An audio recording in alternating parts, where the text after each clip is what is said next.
Hello friends, आज આપણે સાતત્યનો ચોથો પ્રકાર શરૂ કરી રહ્યા છીએ.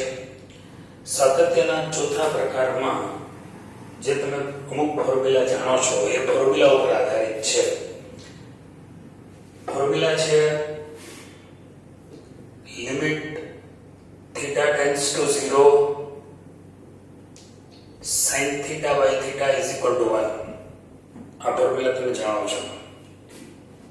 બીજી ફોર્મ્યુલા છે limit theta tends to 0 tan theta upon theta is equal to 1. Limit x tends to 0 sin inverse x by x is equal to 1. limit x tends to 0 tan inverse x upon x is equal to 1. બીજી અગત્યની વાત, sign વિધેય નો વિસ્તાર -1 થી +1 છે. એટલે કે -1 less than sin theta less or equal 1.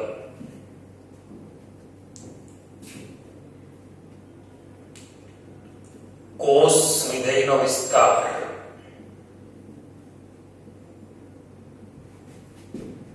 એ પણ -1 થી +1 સમૃદ્ધ અંતરાલ, એટલે કે અસમતા સ્વરૂપે લખીએ તો -1 less or equal cos theta less or equal 1. આટલી જાણકારી પ્રાથમિક હોવી જોઈએ. આપણે વિધેય સતત છે કે અસતત તે ચેક કરવાનું છે. એટલે જે મૂળ વાત તો એની એ જ છે. પછી ડાબી બાજુથી લક્ષ શોધવાનું, જમણી બાજુથી લક્ષ શોધવાનું અને મૂળ લક્ષ શોધવાનું. આ બધા જ ઇક્વલ થાય તો વિધેય તે કિંમત આગળ સતત છે. બસ આ જ નિયમનું પાલન છે ચોથા પ્રકારમાં પણ, કારણ કે આખો ટોપિક જ સાતત્યનો છે. હવે દાખલો 23 લઉં છું.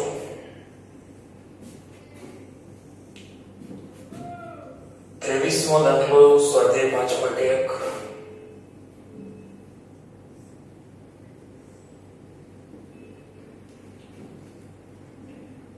fx બરાબર આપ્યું છે sin x ના છેદમાં x, જ્યાં x less than 0 છે, બરાબર x plus 1 જ્યાં x greater or equal 0 છે, દ્વારા વ્યાખ્યાયિત વિધેય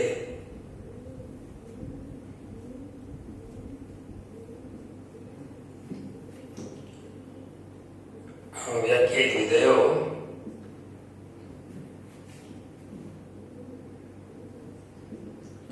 તો એ અસતત થાય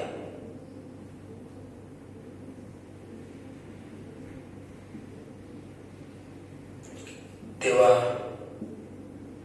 તમામ બિંદુઓ શોધો. પ્રશ્ન એ છે કે એ કઈ કિંમત આગળ અસતત છે એ શોધવાનું છે. ચાલો, વિધેય જે વ્યાખ્યાયિત કરેલા છે, વિધેય fx બરાબર sin x by x છે. પણ આ વિધેય fx તરીકે sin x by x આપણે ત્યારે જ લઈ શકીએ જ્યારે x ની કિંમત ઋણ હોય, x less than 0. x ની કિંમત જો ધન થાય કે શૂન્ય થાય તો fx બરાબર આપણે x plus 1 લેવાનું છે. આપણે આ વિધેય સતત ક્યાં છે એ શોધી લઈએ તો પછી r ની કઈ કિંમત આગળ અસતત થાય તે આપણને ખ્યાલ આવી જાય. સતત ક્યાં ક્યાં થાય છે ચેક કરી લઈએ. સૌપ્રથમ હું અહીંયા 0 આગળ સાતત્યતા તપાસું. f નું x બરાબર 0 આગળનું સાતત્ય ચકાસીએ. શરૂઆત 0 થી કરીએ, કારણ કે ગ્રેટર દેન અને ઇક્વલ બંને આમાં છે. f0 શોધીએ. તમારે કિંમત આમાં fx બરાબર x + 1 માં x ની કિંમત મૂકવાની છે. જવાબ આવશે 1. હવે ડાબી બાજુ, જમણી બાજુ પહેલા શોધી લઈએ. જમણી બાજુનું લક્ષ શોધીએ. અચ્છા, fx બરાબર શું લેવાનું? તમારી પાસે બે ઓપ્શન છે, sin x / x છે અને x + 1 છે. તમે અહીં કયું મૂકશો? તમારો જવાબ છે x + 1. કારણ શું? કારણ કે x greater than 0 છે. x tends to 0 પોઝિટિવ છે, એટલે x greater than 0 છે. અને જ્યારે x greater than 0 હોય ત્યારે fx x + 1 વડે વ્યાખ્યાયિત છે. હવે આમાં 0 મૂકી દઈએ. 0 + 1 એટલે કે 1. આમાં ડાબી બાજુ અને જમણી બાજુ બે માટે અલગ અલગ વિધેય આપેલા છે, એટલે બહુ સરળ થઈ ગયું. ડાબી બાજુ માટે કયું વિધેય લેવાનું છે અને જમણી બાજુ માટે કયું વિધેય લેવાનું છે તો નક્કી જ છે. હવે ડાબી બાજુનો લક્ષ શોધીએ. ડાબી બાજુનો લક્ષ એટલે x → 0 negative fx. x → 0 negative. ચાલો હવે fx તરીકે હું શું પસંદ કરું? કયું વિધેય લઉં? sin x / x લઉં કે x + 1 fx તરીકે? x < 0 છે તો sin x / x લઈ શકાશે, કારણ કે x → 0 નેગેટિવ છે. x → 0 નેગેટિવ નો મતલબ થાય x < 0, અને x < 0 હોય ત્યારે વિધેય છે fx બરાબર sin x / x. મિત્રો અહીંયા ડાયરેક્ટ તમે 1 મૂકી શકો, કારણ કે સૂત્ર છે તમારી પાસે sin θ / θ લિમિટ θ → 0 1. તમને એક પ્રશ્ન થાય કે અહીંયા નેગેટિવ પોઝિટિવ કંઈ લખ્યું નથી, એટલે 1 મૂકવું કે નહીં? પણ મૂકી શકો, કારણ કે જ્યારે આ સૂત્ર સાચું બન્યું હોય ત્યારે કેવી રીતે સાચું બન્યું હોય? એ સૂત્ર સાચું થવા માટે લિમિટ x → અથવા તો θ → 0 પોઝિટિવ sin θ / θ હોય = 1 થાય. લિમિટ θ → 0 નેગેટિવ sin θ / θ હોય તો પણ 1 થાય. એટલે બંને સમાન હોય. ડાબી બાજુનું લક્ષ અને જમણી બાજુનું લક્ષ સમાન હોય એટલે એનો જવાબ 1 છે. આ તો ડાયરેક્ટ તમે લખી શકો. માની લો કે તમે સીધું 1 નથી મૂકતા અને તમારે કંઈક અલગ ગણતરી દર્શાવવી છે, તો તમે કેવી રીતે દર્શાવો? મેં બહુ શરૂઆતના પહેલા જ લેક્ચરમાં એવું કહ્યું હતું કે ડાબી બાજુનું લક્ષ હોય, ડાબી બાજુના લક્ષ માટે માનો કે તમે એ આગળ તપાસો છો તો તમારે ડાબી બાજુના લક્ષ માટે એ ઓછા h ધારવાનું. જમણી બાજુનું લક્ષ તમે મેળવતા હોય તો એ +h લઈ શકાય, જ્યાં h → 0.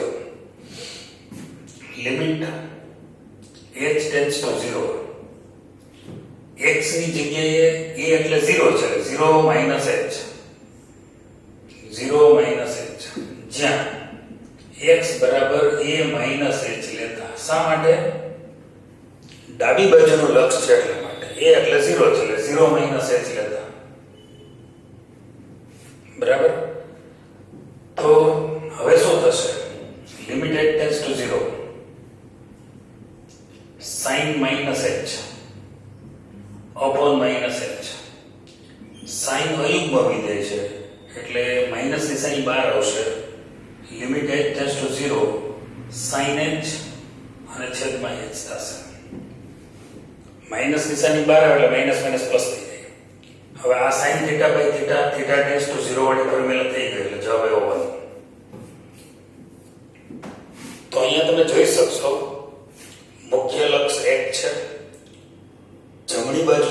1 છે, ડાબી બાજુથી લક્ષ પણ 1 છે. તો શું આપણે કારણ શું કાઢી શકીએ? અહીં limit x tends to 0 positive fx બરાબર limit x tends to 0 negative fx બરાબર f0 બધાની કિંમત સમાન મળે છે 1 માટે વિધેય x બરાબર 0 આગળ સતત છે. પ્રશ્ન એ છે કે x બરાબર 0 આગળ સતત છે. હવે આપણે એમ ચેક કરી લઈએ કે x greater than 0 less than 0 માટે સતત છે કે કેમ એ ચકાસીએ આપણે. x લેસ ધેન 0 માટે sin x અને x બંને સતત છે, કારણ કે sin x ત્રિકોણમિતિય વિધેય છે અને x એ પોલિનોમિયલ એટલે કે બહુપદી વિધેય છે. આ બંને વિધેયો સતત છે તો માટે એનો ભાગાકાર માટે sin x x પણ x લેસ ધેન 0 માટે સતત થાય. બરાબર, x બરાબર 0 માટે સતત થઈ ગયું, x લેસ ધેન 0 માટે સતત થઈ ગયું. હવે x ગ્રેટર ધેન 0 માટે તપાસીએ. બરાબર તો આવી ગયું છે પર x ગ્રેટર ધેન 0 માટે x + 1 એ બહુપદી વિધેય હોવાથી સતત છે.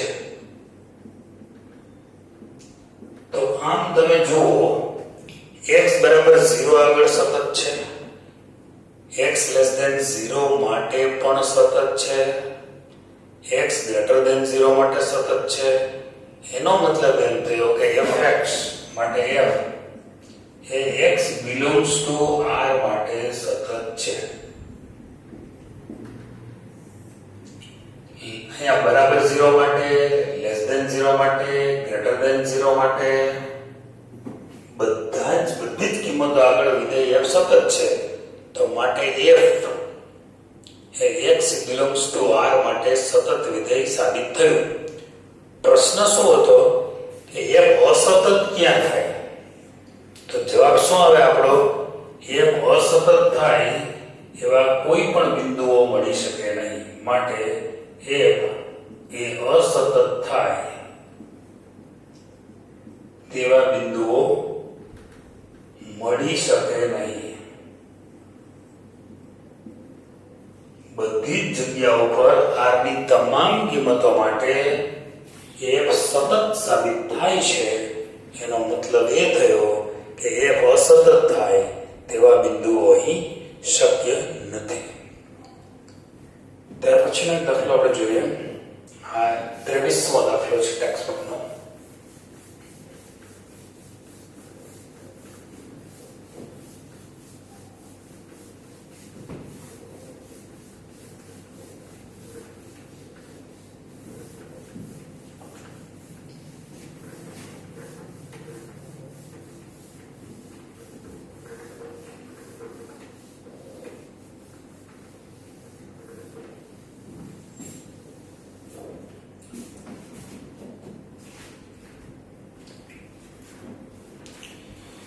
ત્યાર પછી 24મો દાખલો લઈએ છીએ આપણે 24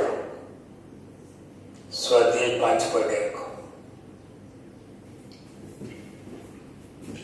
fx બરાબર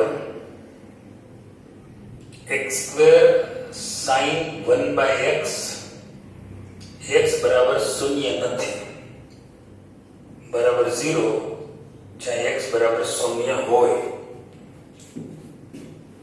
દ્વારા વ્યાખ્યાયિત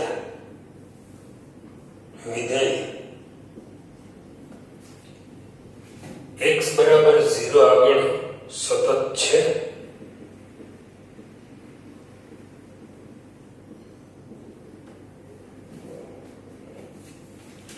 આપણે ચેક કરવાનું છે x બરાબર 0 આગળ આ વિધેય આપણે એ ચેક કરવાનું છે કે x બરાબર 0 આગળ આ વિધેય સતત છે કે કેમ ચેક કરવા માટે અહીં થોડીક અલગ રીતો વાપરવી પડશે. પહેલા તો મુખ્ય f0 બરાબર તો 0 મળી ગયું. x બરાબર 0 આગળ સાતત્યતા તપાસવી છે તો f0 ની કિંમત 0. હવે ડાબી બાજુનું લક્ષ અને જમણી બાજુનું લક્ષ અલગ રીતે શોધવું પડશે. ડાબી બાજુનું લક્ષ શોધવા માટે આપણે સાઇન વિધિના વિસ્તારને યાદ કરવો પડશે. -1 less or equal sin theta less or equal 1/x તમે જાણો છો. સાઇન વિધિનો વિસ્તાર -1 થી +1 છે. અહીંયા થીટા તરીકે 1/x છે.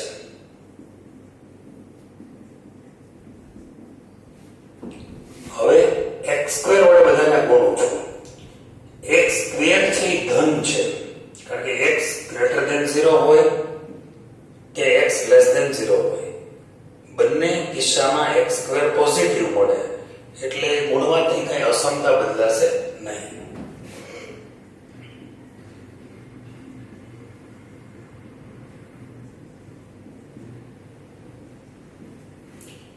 એટલે x² sin 1/x આવી ગયો. હવે આપણે સેન્ડવિચ પ્રમેયનો ઉપયોગ કરીએ. સેન્ડવિચ પ્રમેય તમે જાણો છો કે આપણી પાસે વિધેયો હોય, આ hx હોય, આ fx હોય અને gx હોય. એ લેસ ઓર ઇક્વલ ગમે તે ચાલે. આપણે આનું લક્ષ શોધીએ, આનું પણ લક્ષ શોધીએ અને જો બંનેના લક્ષનું અસ્તિત્વ હોય અને બંને સમાન હોય તો વચ્ચે જે વિધેય આપ્યું છે તેનું લક્ષ એ બંને જે સમાન લક્ષ મળ્યું છે તેની કિંમત જેટલું જ થાય. હવે અહીંયા તપાસીએ આપણે આનું લક્ષ શોધીએ. લિમિટ x → 0 પોઝિટિવ નેગેટિવ બંને એક સાથે મળશે કારણ કે ડાબી બાજુ જમણી બાજુ અહીં અલગ કરવાની જરૂર નહીં પડે. હું આમનું લક્ષ શોધું છું, આ છેડાનું લક્ષ, જવાબ આવશે 0. આ છેડાનું લક્ષ શોધું છું, એ પણ જવાબ આવશે 0. તો અહીં સેન્ડવિચ પ્રમેય પ્રમાણે વચ્ચે જે વિધેય છે એમનું લક્ષ fx નું લક્ષ શૂન્ય થાય. તો માટે limit x → 0 x² sin 1/x એટલે fx છે અને 0 એટલે f0 છે. તો સાતત્યની વ્યાખ્યા પ્રમાણે લિમિટ x → 0 fx બરાબર f0 મળે છે. માટે વિધેય x બરાબર 0 આગળ સતત છે. આમાં ખાલી આપણે સ્પેલિંગ ચેન્જ કરી નાખીએ અને x² sin 1/x ને બદલે x² cos 1/x કરી નાખીએ તો એ જવાબ સરખો રહે. તમારે હોમવર્ક ની અંદર દાખલો ગણી શકશો. fx બરાબર x² cos 1/x x બરાબર not 0 બરાબર 0 x બરાબર 0 તો વિધેય નો x બરાબર 0 આગળનો સાતત્ય ચકાસો. આ સાતત્ય તમે ચકાસી શકશો, કઈ ફેર પડતો જ નથી કારણ કે sin અને cos બંને વિધેયના વિસ્તાર સમાન છે -1 થી +1. ત્યાર પછીના દાખલો જોઈએ.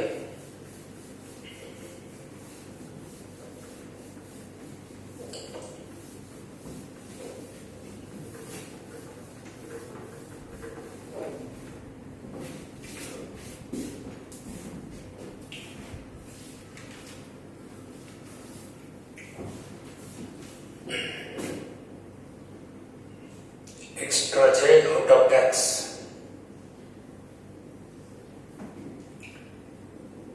x બરાબર 1 - cos 4x upon 8x² શૂન્ય ન હોય ત્યારે આ વિધેય છે બરાબર કે જ્યારે x બરાબર 0 હોય જો વિધેય x બરાબર 0 આગળ સતત હોય તો કે શોધો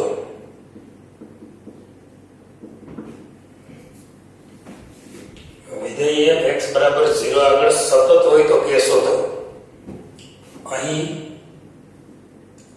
f0 ની કિંમત છે કે x બરાબર 0 હોય ત્યારે વિધેયની કિંમત કે છે જો વિધેય f x બરાબર 0 આગળ સતત હોય તો limit x tends to 0 fx બરાબર f0 ડાબી બાજુથી જમણી બાજુથી 2 in 1 બંને લખેલા છે આવું લખી શકાય limit x tends to 0 negative fx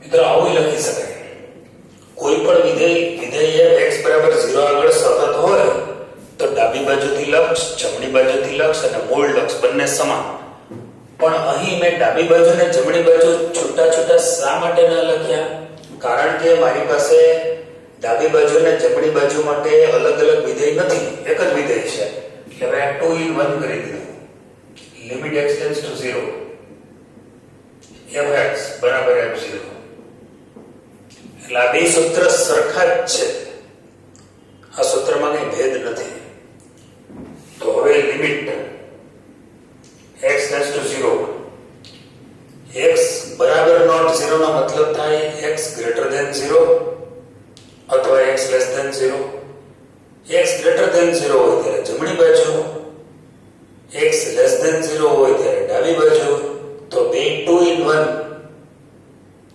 બરાબર તો એના માટે આપણે fx લઈ શકશું 1 cos 4x upon 8x² f0 ની કિંમત તો k છે જે આપણે શોધવાનું છે હવે ગુણિત અને અવગુણિતનું સૂત્ર યાદ કરો 1 cos 4x એટલે સૂત્ર થાય 2 sin square 2x અડધા ખૂણાનું સૂત્ર 2 cancel sin square 2x upon 4x² બરાબર k